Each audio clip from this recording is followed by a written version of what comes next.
Okay, so this is the 2010 Arc-170. It is brand new, like I just said. It is $60 and 398 pieces. So not the greatest value for money, but as far as looks go, great looking ship. This is the second Arc-170 that LEGO has ever made. And I have the first one, so I'll be able to show you the difference. First off, though, it's a great looking set. Everything is very smooth, and the color scheme works great. You got some white with the deep red and that green, so very, very cool. You get some cool new minifigures as well. Right here you have who they call Captain Jag. I'm not sure if he's from the Clone Wars cartoon series or not. I would assume so. But he's got this really highly detailed helmet. You can see right there. It looks great. A lot of good detail right there. And the orange that you see there is actually part of his face. But when you put the helmet on, it gives it a great kind of visor look. So very, very cool pilot right there. And then back here you have Kit Fisto. And this is the second set Kit Fisto has been in. He was also in the Hyperdrive Boost Ring set. So he's, still pretty rare, but he's in 2 sets now. Very cool. He's got the rubber head, but looks great. And I'm actually kind of glad they did rubber instead of just doing a printed face.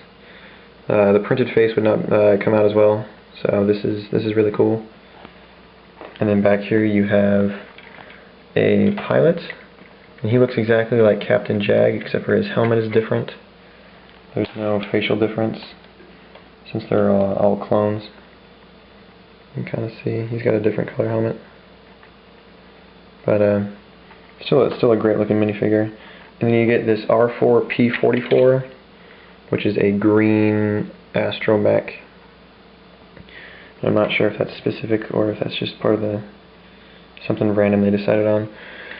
So before I go on, I want to go ahead and compare this set to the original, so then I can keep talking about it and it'll make sense.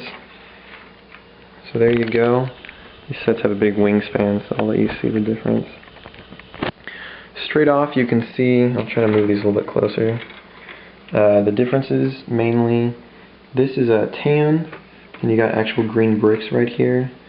This is white, and that's a sticker. This comes to a jagged point. This is smoothed off. Try and move that a little bit closer. There you can see the engines are smaller on the original. You can see the difference right there. The other thing that's different, the engine displacement, orange on here, pink on that one. This set only comes with the 3 standard clones, kind of the older style clones. They're all the same, and it comes with a standard R4 red. There we go. Things to compare them fairly. This one, I like this section better. I like the smooth tip with a little light on it. You can see right there. But I gotta say I like the smaller engines better. I think these look a little too cartoony, especially if you look right there. It's a little too disproportioned. Also, you get this nice, still pretty big engine in the front, and then it tapers off to the small end. This goes really big, smaller, small, bigger, small. So you can kind of see the difference there. So just personal preference there. I think that looks a little bit better, that it goes big to small instead of kind of back and forth. The turrets on the new one, you get this long black one and the regular. This one, same thing, but these are tipped with the blue laser effect. I like that better. Makes it look like it's actually firing. Kind of see the difference there. But the wings are almost identical. I mean, as close as they can get. This has a smooth piece right here. This is just textured, but I mean, overall style. Here, I'll do it this way so you can see them. Pretty much as close as it gets. There's not really a huge difference. Here in the back, on the original, you have a single mount turret, directional like that. The new one, it's a twin turret, and it splits in different directions. So I like that idea. I like this new one better for that. The one thing that's annoying about this, as you can see, is extremely loose. It kind of just flops around. This one stays in place a little bit better. So kind of nice because you can pose that. Just kind of leave it there. Doesn't really get knocked around. This one, I mean, it moves a lot. So you can let go and it still moves. So just small differences really. To get inside this one, all three of these just raise up like that. To get inside this one, you have to pop this one off, but then this, you get a really cool effect. These open up and this splits to the side, which is very, very cool. This one has a very cool, unique computer that has a tri-fighter on it. You can kind of see that right there. On the new one, it's just kind of buttons, and those are stickers as well. That's not a specific control system. On the older one, you get a nice clean hangar bay in here, or cockpit back here. You got guns for the troops, and everything seals perfectly. You can see there's no gaps. On the new one, there's big panel gaps right there on that side. So, you know, and there's no weapons for the clones, just the lightsaber for this guy. So that's a little annoying. I mean, it would have been nice to see the clean taper off instead of that gap that you got right there.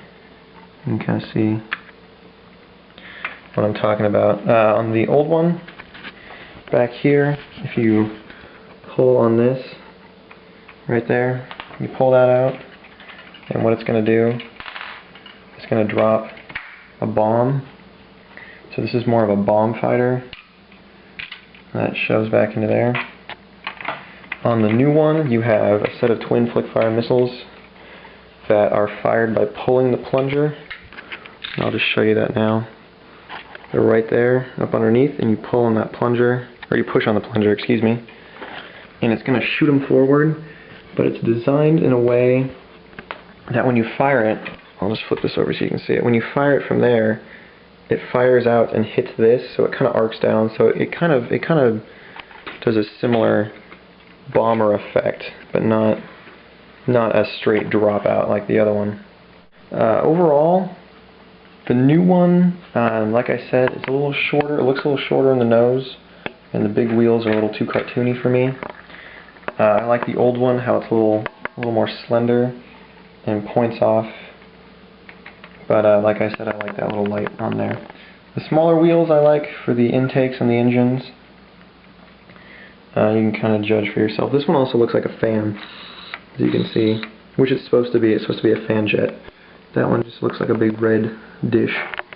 Overall, if you were trying to build an army, I would definitely pick up the old one. You get 3 clones. You get it's cheaper. You get a little more pieces on it. And I don't remember the price or the pieces on this one, I'm sorry, but I know it's more. This one, I believe, was $50 when it came out.